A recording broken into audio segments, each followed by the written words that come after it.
सरकार का निरंतर प्रयास रहा है कि हर सेक्टर में दूसरे देशों पर निर्भरता कम से कम हो, हम ज्यादा से ज्यादा आत्मनिर्भर हो, यही एकमात्र विकल्प है। जैसे भारत का 90% से अधिक ट्रेड विदेशी जहाजों पर होता है, ये स्थिति किसी भी वैश्विक संकट में भारत की स्थिति को और भी गंभीर बना देती है। इसलिए सरकार ने मेड इन इंडिया जहाज बनाने के लिए करीब 70,000 करोड़ रुपए का अभियान शुरू किया। भारत आज ship building, ship breaking, maintenance and overhauling ऐसी हर सुविधा के निर्माण पर तेज गति से काम कर रहा है। भारत अपने डिफेंस सेक्टर को भी अधिक रेजिलिएंट बना रहा है। बीते दशक में किए गए प्रयासों से भारत आज अपनी जरूरत के अधिकांश हथियार भारत में ही बना रहा है। एक समय था जब भारत अपने जीवन रक्षक दवाओं के कच्चे माल यानी एपीआई के लिए भी दूसरे देशों पर बहुत अधिक निर्भर था। बीते वर्षों में देश ने भारत में ही एपीआई इकोसिस्टम बनाने के लिए अनेक प्रयास किए हैं।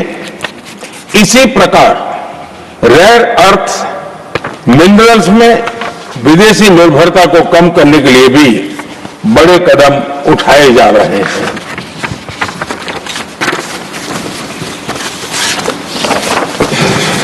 आदरणीय सभापति जी, वर्तमान संकट ने पूरी दुनिया की इकोनॉमी को हिला दिया है। अभी तक पश्चिम एशिया में जो नुकसान हुआ है उससे रिकवर होने में भी दुनिया को बहुत समय लगेगा। भारत पर इसका कम से कम दुष्प्रभाव हो, इसके लिए निरंतर प्रयास किए जा रहे हैं।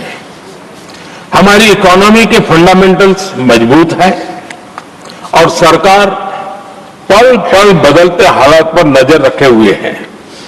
सरकार इसके शॉर्ट टर्म, मीडियम टर्म और लॉन्ग टर्म ऐसे हर प्रभाव के लिए एक रणनीति के साथ काम कर रही है।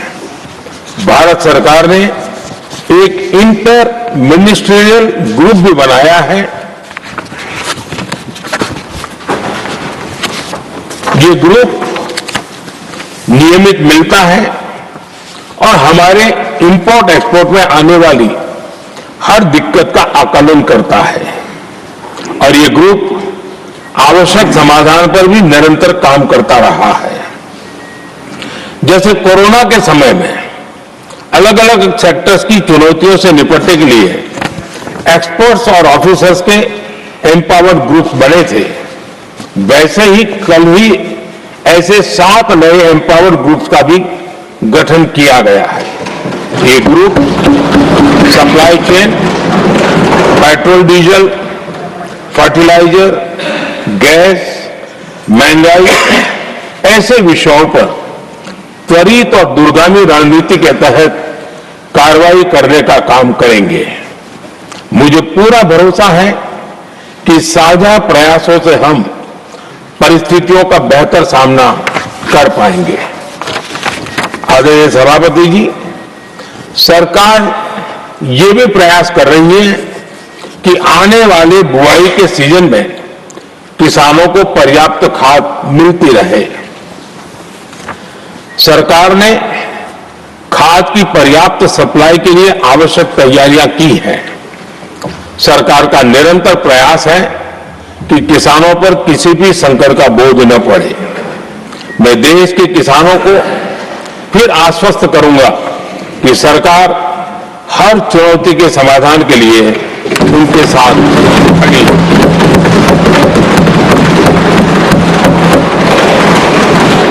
आदरणीय सभापति जी, ये राज्यों का सदन है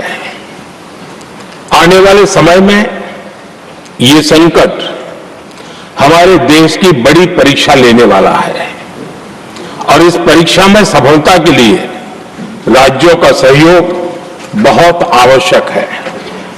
इसलिए इस सदन के माध्यम से मैं देश के सभी राज्यों की सरकारों से भी कुछ आग्रह करना चाहता हूं। संकट के समय गरीबों पर, श्रमिकों पर, प्रवासी साथियों पर बहुत बुरा असर पड़ता है।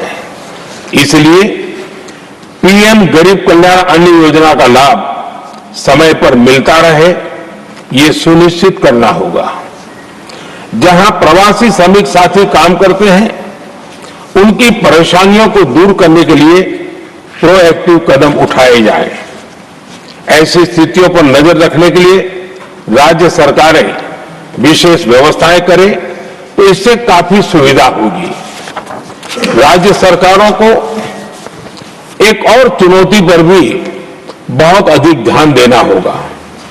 ऐसे समय में कालाबाजारी करने वाले, जमाखोरी करने वाले बहुत एक्टिव हो जाते हैं।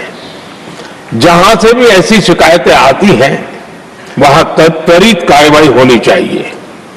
जरूरी चीजों की सप्लाई निर्बाध चलती रहे, ये सुनिश्चित करना हर राज्य की प्राथमिकता होनी चाहिए। आदरणीय सभापति जी, मैं सभी राज्य सरकारों से एक अनुरोध और करना चाहता हूं। संकट चाहे कितना भी बड़ा हो, भारत की तेज ग्रोथ बनाए रखना हम सभी का दायित्व है। हमें इसके लिए हर जरूरी कदम, हर जरूरी रिफॉर्म्स तेजी से करते रहने होंगे। ये राज्य सरकारों के पास बहुत बड़ा अवसर भी है। ये टीम इंडिया की भी बहुत बड़ी परीक्षा है। कोरोना के महासंकट में केंद्र और राज्यों ने टीम इंडिया बनकर कोविड मैनेजमेंट का एक बेहतरीन मॉडल सामने रखा था।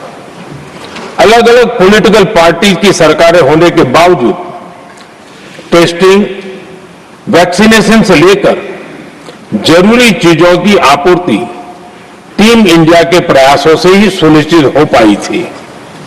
हमें उसी भावना के साथ आगे भी काम करना है। सभी राज्य सरकारों और केंद्र सरकार के प्रयासों से देश इस गंभीर वैश्विक संकट का प्रभावी रूप से सामना कर पाएगा। आदरणीय सभापति जी, ये संकट अलग प्रकार का है और इसके समाधान भी अलग प्रकार से ही तय किए जा रहे हैं। हमें धीरज के साथ, संयम के साथ, शांत मन से हर चुनौती का मुकाबला करना है। आदरणीय सभापति जी, जैसा कि हम देख रहे हैं कि इस युद्ध को लेकर पल पल में हालात बदल रहे हैं, इसलिए मैं देशवासियों से भी कहूंगा कि हमें हर चुनौती के लिए तैयार रहना ही होगा। इस युद्ध के दुष्प्रभाव लंबे समय तक रहने की प्रबल आशंका है, लेकिन मैं देशवासियों को भरोसा देता हूं, सरकार सतर्क है, तत्पर है और पूरी गंभीरता से रणनीति बना रही है, हर निर्णय ले रही है। देश की जनता का हित हमारे लिए सर्वोपरि है। यही हमारी पहचान है, यही हमारी